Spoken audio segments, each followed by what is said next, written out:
Hello everyone, welcome to Arvisa's English.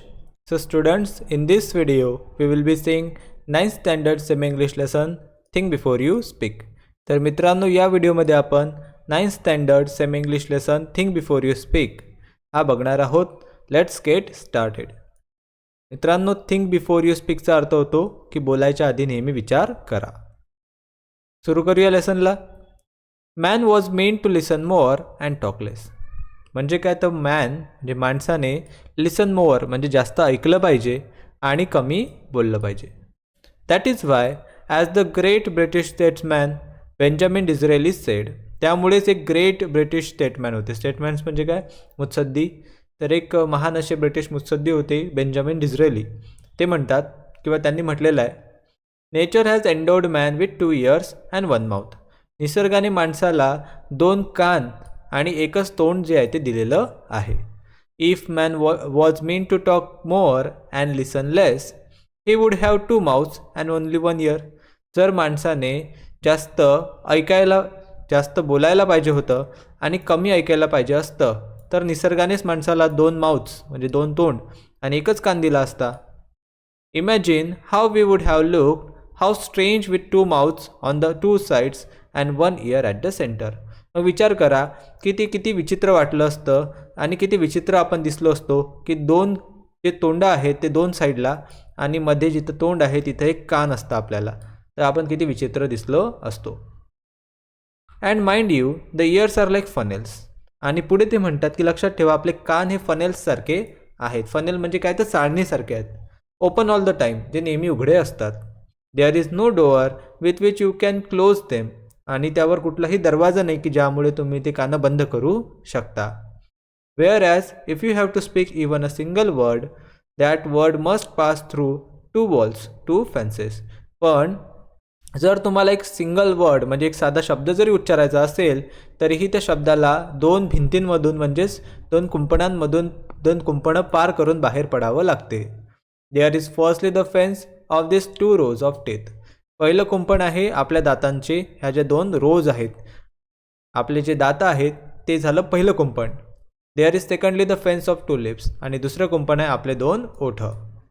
Before a word can be spoken it has to pierce through this 2 walls. आणि कुठलाही words म्हणजे शब्द उच्चारायच्या आधी त्याला या 2 कुंपणांमधून पास व्हावं लागते किंवा पियर्स म्हणजे त्याला भेदून बाहेर पडावं लागते.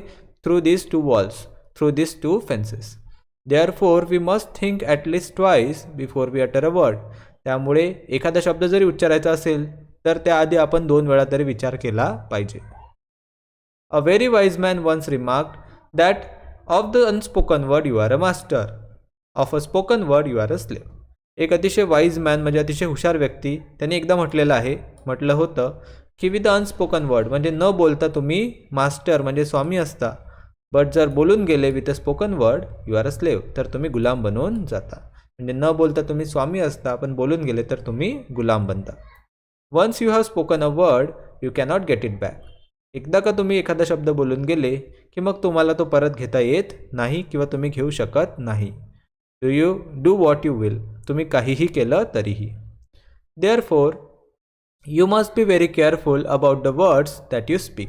त्यामुळेच तुम्ही जेही शब्द बोलता त्या शब्दांप्रती तुम्ही खूप काळजी घेतली पाहिजे. म्हणजे अतिशय काळजीने तुम्ही बोललं पाहिजे. Once the word has left your lips you will not be able to get it back. एकदा का ते शब्द तुमच्या ओठांमधून बाहेर पडले की मग तुम्ही ते परत घेऊ शकत नाही. What are unspoken word. मग अनस्पोकन वर्ड म्हणजे न बोलल्या गेलेले शब्द काय असतात. They are things you want to say but remain unsaid as thoughts in your mind. तर ते अशा काही गोष्टी असतात ज्या तुम्हाला बोलायच्या तर असतात पण बोलायचं राहून जातात. As thoughts in your mind, ते तुमच्या डोक्यामधले विचार असतात. म्हणजे ते तुमच्या डोक्यामधले विचार जे बोलायचे जे तुम्ही आजपर्यंत बोललेले नसतात. Once you have put this thoughts into words, once the words have left your lips you cannot change them or control them. एकदा का तुम्ही तुमच्या विचारांचं रूपांतर शब्दांमध्ये केलं आणि एकदा का ते शब्द तुमच्या ओठांमधून बाहेर पडले, त्यानंतर तुम्ही त्यांना बदलू शकत नाही किंवा त्यांना कंट्रोलसुद्धा करू शकत नाही. A young man went to his spiritual teacher and said, एक तरुण व्यक्ती, एक तरुण माणूस आपल्या गुरुकडे, आध्यात्मिक गुरुकडे गेला आणि आपल्या गुरुला तो म्हणाला, I have spoken very harsh and unkind words to my friend, की मी माझ्या एका मित्राला अतिशय हार्श आणि अनकाइंड म्हणजे अतिशय कठीण, वाईट आणि अतिशय निष्ठूर असे शब्द बोललेलो आहे. And he is deeply hurt, आणि त्याला माझ्या बोलण्यामुळे फार त्रास झालेला आहे. I am afraid I have lost my friendship with him, मला अशी भीती वाटते की मी त्याच्यासोबत असलेली माझी मैत्री ही गमावलेली आहे. How can I make amends, मग मी माझ्या पापांचं प्रायश्चित कसं करू शकतो हे तुम्ही मला सांगा. The wise teacher gave him a fresh sheet of bank paper and a pen, त्या वाईज माणसाने, त्या वाईज गुरुने, सद्गुरूने त्या माणसाला एक शीट ऑफ पेपर म्हणजे कोरा कागद दिला आणि एक पेन दिला. He said to the young man, आणि ते यंग माणसाला, त्या तरुणाला तो म्हणाला, write down on this paper all the harsh things you said to him, तू जे काही तुझ्या मित्राला वाईट बोलला आहे ते सर्व तू या पेपरवर लिहून काढ. The young man did as he was told, त्या माणसाने तेच केलं जे त्याच्या गुरुने सांगितलं. And showed the paper to the teacher, आणि तो पेपर आपल्या गुरुला त्याने पुन्हा दाखवला.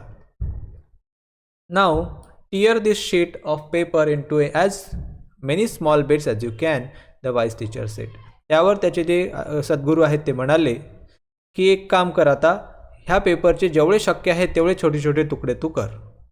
सोन the single sheet was torn into 100 of tiny bits of paper, आणि लवकरच ते एका सिंगल शीटचे खूप सारे छोटे छोटे बीट्स म्हणजे छोटे छोटे तुकडे त्या माणसाने केले.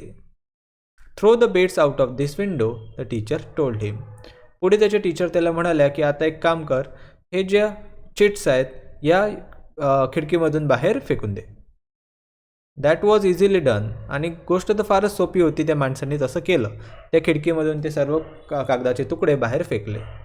It was a windy day and the tiny bits were scattered far and wide even as the young man watched, आणि त्या दिवशी चांगला वारा वाहत होता, त्यामुळे ते जे तुकडे होते ते वाऱ्यामुळे फार दूरपर्यंत उडत गेले आणि तो माणूस त्या तुकड्यांना बघत गेला. सगळीकडे ते विखुरले गेले. Now go out into the street and collect as many bits of paper as you can, the teacher ordered him. पुढे मग टीचर त्याला ऑर्डर देत म्हणाले की जा, आता बाहेर जा, रस्त्यावर जा, आणि जेवढे शक्य आहेत तेवढे त्या कागदाचे तुकडे जमा करून, गोळा करून आण. The young man was taken aback, त्या माणसाला धक्काच बसला. But that will be difficult, he stammered, तो म्हणाला, चाचरत म्हणजे अडखळत म्हणाला, पण हे तर फारच कठीण काम आहे, ते तुकडे तर आता मला सापडणारे नाहीत. It will be difficult Indeed but do give it a try, the teacher suggested, त्यावर टीचर जे आहे ते सजेस्ट करत म्हणाले की नक्कीच, इंडीड म्हणजे नक्कीच, ती गोष्ट कठीण तर आहे, पण एकदा ट्राय तर करून बघ. The young man went out, तो माणूस गेला, बाहेर गेला. हे return half an hour later, अर्ध्या एक तासाने परत आला, एक्झॉस्टेड, आणि पूर्णपणे थकलेला तो होता. He had not been able to get hold of a single torn bit of paper he had torn up just a while earlier. थोड्याच वेळ आधी त्याने ज्या कागदाचे तुकडे फाडले होते आणि जे त्याने खिडकीमधून फेकून दिले होते, त्या तुकड्यांपैकी एक तुकडासुद्धा त्याला शोधता आला नाही.